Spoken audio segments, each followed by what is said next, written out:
Students, इससे पहले जो हमने लेक्चर दिया था कोऑर्डिनेशन केमिस्ट्री पे, that was Werner's theory. Werner's theory को हमने एक्सप्लेन किया था कोऑर्डिनेशन केमिस्ट्री के रिलेटेड। तो हमने वहाँ पे कहा था जो फादर ऑफ कोऑर्डिनेशन केमिस्ट्री है दैट इज़ वर्नर। तो अब हम आगे यहाँ पे आज देखेंगे that is Sidgwick theory and EAN rule. Sidgwick theory and EAN rule, तो इसको हम एक्सप्लेन करेंगे और इससे हम समझेंगे कि जो हमारे पास कोऑर्डिनेट कंपाउंड है उसकी स्टेबिलिटी किस पे डिपेंड करती है। तो यहाँ पे सेडविक थ्योरी जो है उसको हम थोड़ा सा एक्सप्लेन करते हैं। तो जो सेडविक है,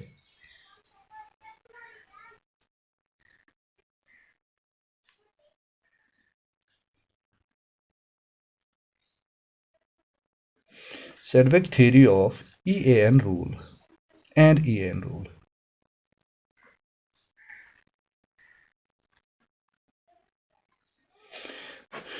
तो सबसे पहले हम इसको समझेंगे, ये दोनों जो चीज़ें हैं ये आपस में रिलेटेड है, तो इनको हम एक साथ समझेंगे। यहाँ पे जो सेडविक है उसने क्या कहा। सेडविक ने कहा कि अगर हम देखें एक कोऑर्डिनेट कंपाउंड में जो सेंट्रल मेटल एटम है या मेटल एटम है या मेटल आयन है, वो तो सबसे पहले अपनी जो प्राइमरी वैलेंसी है वो कंप्लीट करता है। देन उसके बाद वो कोऑर्डिनेट बॉन्ड भी बनाता है। जो कोऑर्डिनेट बॉन्ड बनाता है तो हर एक कोऑर्डिनेट बॉन्ड से वो रिसीव करता है 2 इलेक्ट्रॉन्स। तो अगर उसकी जो है ऑक्सीडेशन स्टेट कंप्लीट होगी तो उसके बाद जो है वो कोऑर्डिनेट बॉन्ड क्यों बनाता है। तो सेडविक ने क्या कहा तो उसी के बारे में हम देखेंगे। Sedgwick also suggest that the metal ion will continue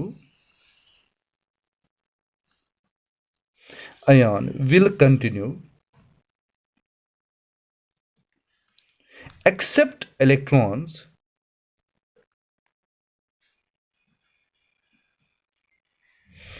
electron pairs, क्योंकि हर एक कोऑर्डिनेट बॉन्ड एक पेयर में आता है। Electron pairs till the total number of electrons till the total number of electrons in the metal ion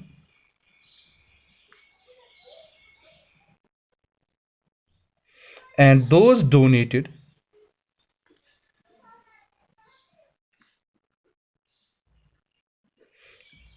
by ligands is equal to that of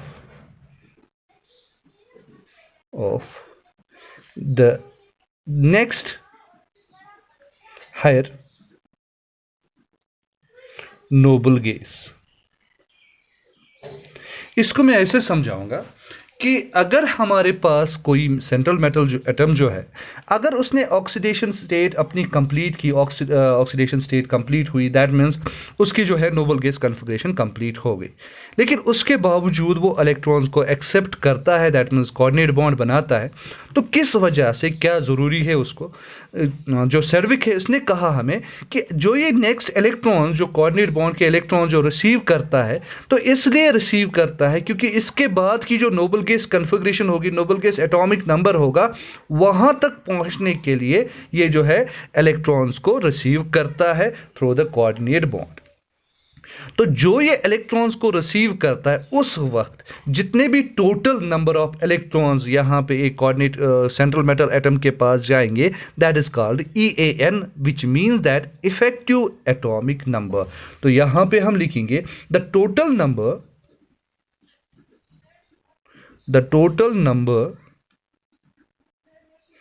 of electrons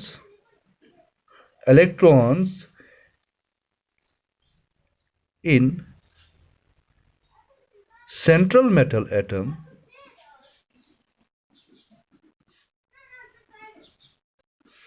is called EAN, or effective atomic atomic number. That means हमारे पास जो अब इस वक्त complex में जो central metal atom होगा उसमें जो टोटल इलेक्ट्रॉन्स होंगे that is called effective atomic number, because that is the nearest Nobel, the next noble gas configuration है उसकी जो है उसके पास जो है इलेक्ट्रॉन्स प्रेजेंट होंगे। जैसे हमारे पास एक एग्जाम्पल है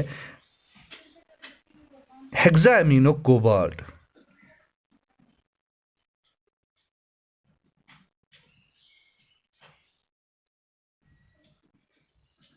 cobalt third, hexaammino cobalt third amine को हम देखते हैं, दैट इज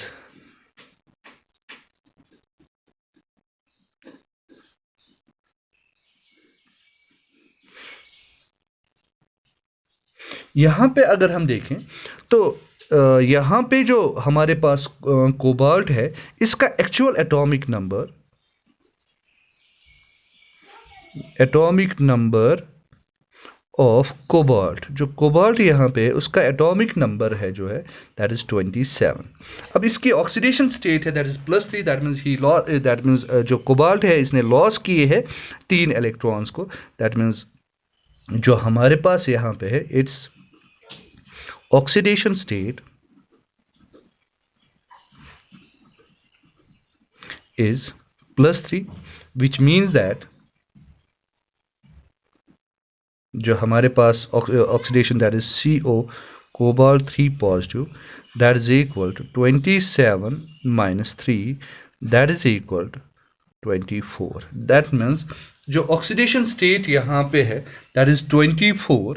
तो यहाँ पे जो है इसने ऑक्सीडेशन स्टेट अपनी कंप्लीट करके ये स्टेबल हो चुका है। लेकिन अब आगे क्या है इसके बाद यहाँ पे अगर हम देखेंगे इसने ऑक्सीडेशन स्टेट कंप्लीट की दैट मीन्स प्राइमरी वैलेंसी। अब यहाँ पे हमारे पास जो अमाइन ग्रुप है तो यहाँ पे 6 अमाइन ग्रुप्स है, तो 6 अमाइन ग्रुप्स का मतलब है एक अमाइन ग्रुप एक इलेक्ट्रॉन पेयर इसको देगा। तो अब हम टोटल करेंगे यहाँ पे that means electrons contributed by 6 NH3 ligands। ये कितना होगा that is 6 × 2 that is equal 12। That means यहाँ पे जो है एक लीगेंड हमें यहाँ पे जो है 2 इलेक्ट्रॉन्स देगा, दैट मीन्स एक इलेक्ट्रॉन पेयर देगा। अब हम यहाँ पे देखेंगे इफेक्टिव एटॉमिक नंबर किसके बराबर होगा।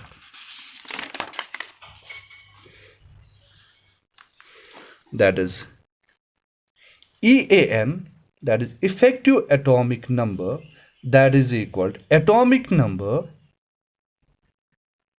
minus oxidation state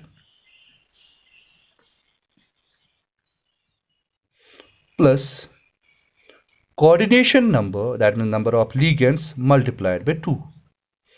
क्योंकि एक जो कोऑर्डिनेट बॉन्ड है वो हमें एक पेयर ऑफ इलेक्ट्रॉन्स जो है देता है। तो अब हम यहाँ पे लिखेंगे इफेक्टिव एटॉमिक नंबर जो यहाँ पे हमारे पास है, जो हमने यहाँ पे एग्जांपल दी दैट इज हेक्साएमाइन कोबाल्ट जो थर्ड है उसकी एग्जांपल, यहाँ पे हम इसका जो है इफेक्टिव एटॉमिक नंबर देखेंगे। तो हमारे पास एटॉमिक नंबर जो था दैट इज 27, ऑक्सीडेशन स्टेट थी दैट इज 3 प्लस हमारे पास यहाँ पे जो कोऑर्डिनेशन नंबर था दैट इज 6 और multiplied by 2 that is EAN effective atomic number is equal to यहाँ पे हम 27 - 3 प्लस 6 2 दैट इज 12। यहाँ पे हम देखेंगे that is EAN is equal to 24 plus 12 that is equal to EAN is equal to 36। जो 36 यहाँ पे है 36 is a noble gas configuration. अब 36 किसका है दैट इज ऑफ क्रिप्टॉन। 36 जो एटॉमिक नंबर है that is of krypton. That means जो इसने next noble gas configuration lie that is of krypton, krypton की, क्योंकि जो यहाँ पे हमें टोटल नंबर ऑफ इलेक्ट्रॉन्स मिले this is called effective atomic number.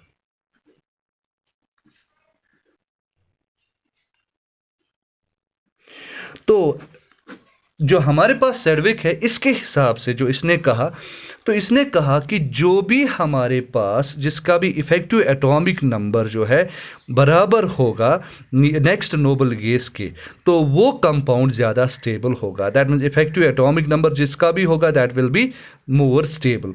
लेकिन ये जो लॉ है ये सब में ओबे नहीं करता है, कहीं कहीं पे ये ओबे नहीं करता है। जैसे हमारे पास एक एग्जाम्पल यहाँ पे है, तो उस एग्जाम्पल को हम यहाँ पे देखेंगे, दैट इज नॉट ओबेइंग लिखेंगे हम यहाँ पे, जहाँ पे ओबे नहीं कर रहा है। बहुत सारी ऐसी रिएक्शंस है जहाँ पे ये ओबे नहीं करता है, दैट इज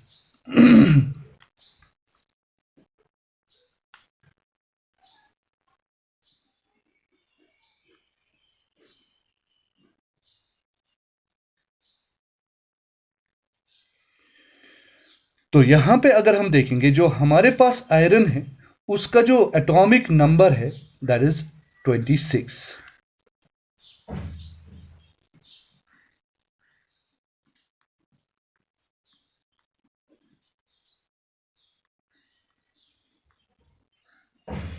अब हम यहां पे देखेंगे ऑक्सीडेशन स्टेट इसकी,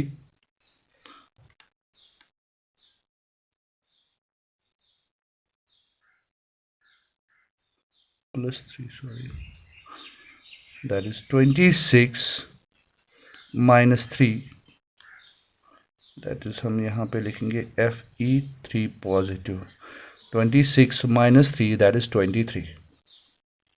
तो यहाँ पे जो ऑक्सीडेशन स्टेट हमने यहाँ पे देखी, तो ऑक्सीडेशन स्टेट को माइनस करते हुए हमें मिलता है यहाँ पे 23। अब हम यहाँ पे देखेंगे जो हमारे पास जो यहाँ पे जो अवेलेबिलिटी है, जो इलेक्ट्रॉन्स हमें दिए लिगेंड्स ने, तो वो कैसे दिए और कितने दिए। Number of electrons donated bye ligands, तो यहाँ पे हम देखेंगे दैट इज हमारे पास 6 लीगेंड है और हर एक लीगेंड 2 इलेक्ट्रॉन देगा, that is 2 × 6 that is equal to 12। अब यहाँ पे हम प्लस करेंगे, दैट इज टोटल जो यहाँ पे है that is EAN effective atomic number that is 23, जो हमने यहाँ पे माइनस किया हुआ है oxidation state, already oxidation state minus किया हुआ है और यहाँ पे मल्टीपल भी किया हुआ है, +12 जो यहाँ पे हम देखेंगे दैट इज इक्वल टू 35। 35 जो यहाँ पे है that is not a noble gas, यहाँ पे 35 नोबल गैस नहीं है, जबकि 36 नोबल गैस का एटॉमिक नंबर है। सो यहाँ पे ओबे नहीं हो रहा है। इस जगह पे इफेक्टिव एटॉमिक नंबर जो हमें यहाँ पे मिला दैट इज नॉट ओबेइंग, जो यहाँ पे हमारे पास है जो सैडविक्स लॉ जो था, सैडविक्स थ्योरी जो थी, सैडविक ने कहा कि जो हमारे पास इफेक्टिव एटॉमिक नंबर होता है वो हमेशा जो है noble gas next noble gas configuration के बराबर या next noble gas atomic number के बराबर होता है। लेकिन EAN कहता है कि जो टोटल नंबर ऑफ इलेक्ट्रॉन्स होंगे जो कोऑर्डिनेशन कंपाउंड के में जो सेंट्रल मेटल एटम होगा उसमें टोटल नंबर ऑफ इलेक्ट्रॉन्स जो होंगे that is called effective atomic number. ये इफेक्टिव एटॉमिक नंबर क्यों ये लेते हैं, क्योंकि बिकम स्टेबल। तो इसके आगे हम इंशाल्लाह नेक्स्ट लेक्चर में समझाएंगे।